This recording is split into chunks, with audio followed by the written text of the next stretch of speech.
So this is HIV. It's a typical retrovirus, meaning that it has an outer envelope, and in the center it has 2 copies of RNA, as well as an enzyme here in blue that's reverse transcriptase, which will ultimately turn that RNA into DNA. The virus itself, with this outer envelope protein, actually directly infects T helper cells. The way that it does this is that as it comes up to the cell surface, it uses receptors that are on T helper cells and exclusive to T helper cells, which are CD4 molecule, which really defines T helper cells. It's a surface receptor that binds to the envelope protein.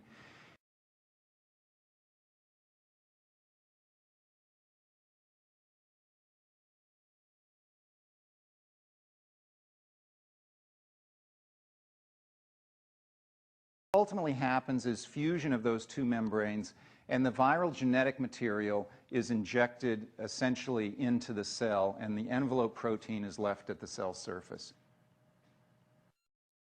The virus has a matrix and a capsid protein, shown here in green and red, that essentially are digested when it enters into the cell. That releases viral enzymes and the viral RNA.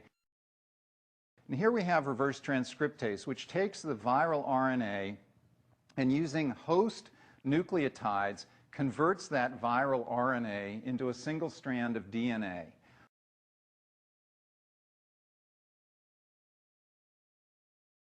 Stranded DNA now is again reverse transcribed into a double-stranded DNA. At that point, another enzyme that has come in with the virus in the beginning, called integrase, essentially grabs hold of that double-stranded DNA and carries it through a nuclear pore into the nucleus of the cell. Within the nucleus of the cell, it finds the host chromosome, and the integrase enzyme makes a nick in the host DNA and allows for HIV to insert itself into the host chromosome. And that right there is what establishes lifelong infection. Now, RNA polymerase comes along and makes messenger RNA. Those messenger RNAs encode for different viral proteins. They end up associating with ribosomes at the surface of the rough endoplasmic reticulum. And here's a piece of mRNA that's making envelope protein, which is directly produced into the endoplasmic reticulum.